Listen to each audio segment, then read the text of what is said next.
Hello, and welcome to a Pokemon XD Gale of Darkness video, where today I'm going to be using Ho-Oh to beat the game.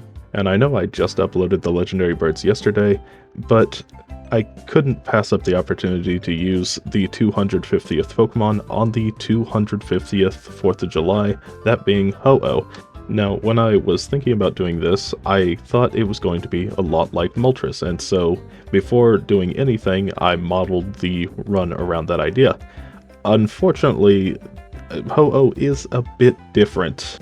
For starters, it doesn't actually start with an attacking move, it starts with Whirlwind, which isn't great, and then once it levels up it'll get Safeguard. It doesn't actually get an attacking move until level 22 when it finally gets the move Gust. Now, unfortunately, it doesn't really get access to any TMs in the early game, but it does have a couple options of HMs that might be worth trying, but it is definitely going to be a very slow start to this run. Oh, and I almost forgot to talk about its stats. It has 106 HP, 130 attack, 90 defense, 110 special attack, 154 special defense, and 90 speed, making it extremely bulky on the special side, further bolstered by its 106 HP.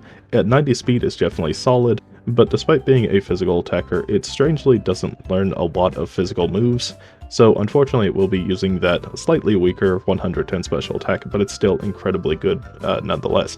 However, in the early game, Struggle is based off of your physical attack, so it'll definitely be doing a ton of damage right off the bat. Anyway, with that, let's go ahead and get into the run. Our Ho-Oh in particular has a hasty nature, raising its speed but lowering its defense. While not the best nature for it, the extra speed could come in handy, though it is going to make that 4 times weakness to rock even more deadly. It gets access to the pressure ability, which doubles the PP usage of opponents, so that could definitely come in handy, and of course by level 10 it only starts with the move Whirlwind. So with that, let's go ahead and get into it, and the first thing I decide to do is teach Mimic and Thunder Wave. That way I can paralyze a target and steal their move and hopefully take them down.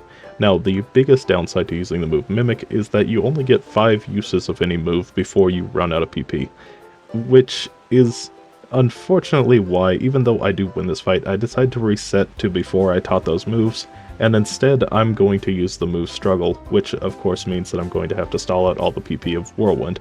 Now, even though Mimic does work in theory, unfortunately I wouldn't be able to take on some of the bigger threats, which means that I'm going to waste a lot more time having to fight much weaker Pokemon than if I just get the move Struggle. Now, unfortunately, going this method does mean that I do risk losing, and throughout the start of the game I did end up losing 3 times, but eventually I level up and get to level 11 where I learn the move Safeguard, which unfortunately means that I need to stall another 25 PP. And I decide to move over to this guy in the Gate Village because Poison Sting can't poison me while Safeguard is active, though it's a fairly risk-free fight. Anyway, with that, now at level 17, I decide to fight the old man, and Struggle immediately takes down the Abra, then he sends out Shroomish. Now, unfortunately, I probably should have gone just one more level because I go for Struggle, and it is just not quite enough to finish off Shroomish, and so unfortunately I will have to attack it again, which does run the risk of getting Effect Spore, which could poison, paralyze, or put me to sleep. Luckily it doesn't, and then all that's left is the Horsey, which also survives a single Struggle, not on this attempt though because I got a crit. Anyway, with that we now move on to the Power Rangers, where today I decided to fight Brow 6 because I'm able to take down all of his Pokemon pretty easily and none of them really hit all that hard back, and so it's a fairly easy fight. Now, Ho-Oh actually has some really nice animation work done. However, we'll see very shortly that it actually shares a lot of animations with another Pokemon. Anyway, now at level 22, I get the move Gust, and then I return to the Tutor Lady to go pick up those 2 moves once again, before entering the Cypher Base, where I run into a Numel who is holding the Charcoal item, which raises Fire-type damage by 10%. Unfortunately, that won't be useful for a while, but anyway, I move on to the battle against Naps, which is probably the hardest fight in the entire Cypher Base because he has this Rhyhorn here that is resistant to Gust. And now luckily I did get a crit right off the bat, however I was really hoping that the Murkrow would be using Pursuit, that way I could hit it on the special side. Unfortunately it just seems to be going for Peck, so unfortunately it does take a few more turns to take down. And I don't have Pursuit for a Pokemon further down the line, with that being Beldum, because it would deal neutral damage. Unfortunately, Gust isn't all that great. I decide to paralyze it just because it is going to be using Takedown, which is going to do a little bit of damage. I go for Gust into the Slackoth, which unfortunately doesn't take it down, and it hits a scratch, not really doing too much damage. Go for Gust into Beldum, getting a lucky critical hit, taking it down to low red. and I go for another Gust to finish off the Slackoth, and then all that's left is that Beldum, which gets paralyzed and taken down. Okay, well with that, we now move on to the actual boss of the Cypher base, that being Lavrina. She leads with a Love Disc and a Beautifly, and right away I can take down Beautifly with Gust, and then she sends out Roselia, which also goes down to a single Gust, and then she sends out our final Pokemon, which is a Shadow Delcatty. Now, I think Delcatty's probably the only Pokemon who can actually survive a Gust. So I go for it, and it's dealing just over half, which is perfect. It hits a Shadow Rush, dealing a surprising amount of damage, but another Gust takes it down, and all that's left is the Love Disc. And Gust should take it down in a single hit, unless it survives on a Sliver. Okay, well that was very close, but anyway, she goes down, and now we move on to Mirror B. Now, of course, you can't have a 4th of July celebration without the obligatory Mirror B. Hello, Mirror B. Well, anyway, it's always good to see you, but we need to move on to the Railgun Tower, where I go and pick up my 2 favorite TMs, Hidden Power and Protect, and I'm also going to pick up the move Thunder once I find it in the list. And so I go ahead and teach Hidden Power right away, and Ho-Oh's Hidden Power type is Ground, which is really good. Unfortunately, it's only 30 base power, which is, I think, the lowest it can be. And so in most instances, Gust is doing the same amount of damage, so it's not all that great. I also go ahead and teach the move Thunder over Safeguard, and then we move on. Now at level 33, Ho-Oh gets the move Recover, which I decide to teach over Thunder Wave, and then I go into the battle against Snaddle. He leads with a Lantern and a Quagsire, and I go for Gust into Quagsire, which isn't quite taking it down to half, but this is a first attempt, so it does give me an idea of how much training I probably need to do. The Rock Tombs actually don't deal as much damage as I thought they would. They're doing about a quarter. But I am able to finish off the Quagsire, which then brings out his Shadow Lunatone, and now I just have to hope that Thunder hits. Unfortunately, after 2 Rock Tombs, I'm actually slower than Lunatone and get taken down. So I decided to go ahead and do just a little bit of training at Mount Battle, come back at level 40, where now I do well over half to Quagsire, and luckily it misses a Rock Tomb, so I'm able to take it down damage-free, other than the very weak Shockwave. Then out comes Lunatone once again, and since it doesn't see a KO this time, it is going to be setting up Shadow Sky, which means I can use this turn to call to raise the accuracy of Thunder. That way it should hopefully hit. Now, strangely enough, Thunder actually doesn't one-shot Lunatone, so it is able to hit a Shadow Wave, which does a surprisingly weak amount of damage, even with the Fruity Pebbles coming down, so I decide to go ahead and go for Recover here, which nearly gets me to full health. Of course, taking both of the moves and the Fruity Pebbles takes me back down to half, almost exactly. So I go for Gust to take down the Lunatone, and then out comes Cast Form. Now, at this point, I really have 2 options. Either I can take down the Cast Form, or I can go for Recover. And I decide to go ahead and take down the Cast Form. But it actually survives on just a Sliver, and its Weather Ball does quite a bit of damage. I get taken down to 15, but the Shadow Sky finally goes away. Cast Form hits 1 Water Pulse, and confuses me. Now the annoying thing is that it actually decides to use Weather Ball on the next turn, and then on the following turn it decides to use Water Pulse, so I'm not sure if they're just doing relatively the same amount of damage, or if Cast Form actually knew it was going to confuse that turn. But anyway, luckily I don't get confused by this one, so I can finish off the Cast Form after a bit of stalling with Recover, and then he sends out his final Pokemon, which is a Matang. And Matang really isn't all that much of a threat. I go for Thunder, which takes it down in a single hit, and then all that's left is the Lantern, which should go down to a single Hidden Power. So with that, we beat Snaddle on the second attempt.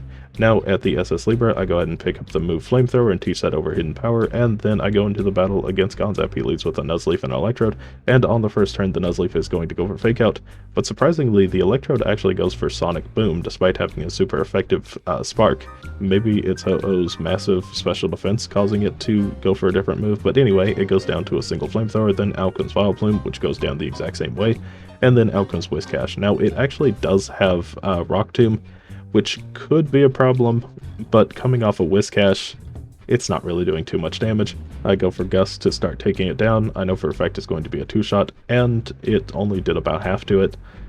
So I finish it off on the following turn, and then he sends out his final Pokemon, which is a Skarmory. Another Nuzleaf Hyper Beam. I go for Flamethrower to take down the Skarmory, and then all that's left is that Nuzleaf who is stuck recharging, and I finish it off with the Flamethrower. So a very easy Gonzap. Now moving on to the Pyramid Cypher base, where I pick up the TM for Thunderbolt, which I teach over Thunder, and then I also get the move Earthquake, which I teach over Gust, and then I go into the battle against Gorgon. He leads with the Lairon and Celio, and the great thing about being a flying type with the move Earthquake is that I can just go for it, and I don't have to worry about any of his Pokemon using Protect. So 1 Earthquake, 2 Earthquakes, and he sends out his final 2 Pokemon, Primeape and Hypno, and they'll go down the exact same way. So with that, an extremely easy Gorgon, and we move on to the last area of the game. So, as it stands, Ho-Oh is incredibly strong. However, that time loss right at the beginning is going to hurt it quite a lot, so maybe it can make up a lot of time here in the end game. But anyway, with that, let's go ahead and move on to the battle against Lavrina. She leads with a Gardevoir and a Gorbis, and right away I go for Thunderbolt into Gorbis, which takes it down in a single hit. Then she sends out Roselia, and now I can go for Earthquake to take down both of her Pokemon. And the reason I waited a turn to do this is because she sends out 2 flying types next. The first of which being a Shadow Farfetch'd with the move Shadow Panic, which seems to hit more often than not, and a Shadow Altaria, which I take down the Farfetch'd right away. Shadow Break's really not doing that much damage. Go for a Thunderbolt into Altaria, dealing half, and I'm able to finish it off with 1 more Thunderbolt before moving on. Now at the top of the volcano, I run into the battle against Snaddle. He leads with a Quagsire and a Metang, and right away I go for Earthquake, which takes down Metang, and very nearly takes down the Quagsire. Then out comes Scizor. Quagsire is just going for Waterfall, which actually isn't really all that threatening, so I decide to take down Scizor, and then he sends out his next Pokemon, which is a Shadow Solrock. Now, unfortunately, I'm not quite able to take it down with a Thunderbolt, and so it is able to set up the Fruity Pebbles, which really doesn't hurt me too much. In fact, it allows me to take down the Quagsire at the same time that the Solrock goes down, which then brings out the Castform, and then once the Quagsire goes down, he sends out his final Pokemon, which is a Shadow Starmie. So, if anything, that Shadow Sky was perfect. Anyway, I go for Earthquake, which takes down the Castform, and takes down the Starmie. So with that, we now move on to the battle against Ardos. He leads with an Alakazam and a Swellow, and right away I go for Thunderbolt into the Swellow because I don't want it using Shadow Half, and then out comes Kingdra. Alakazam goes for Thunder Punch, not really doing that much damage. I go for Earthquake, which will take down the Alakazam, but not quite enough to take down the Kingdra. And then out comes Heracross.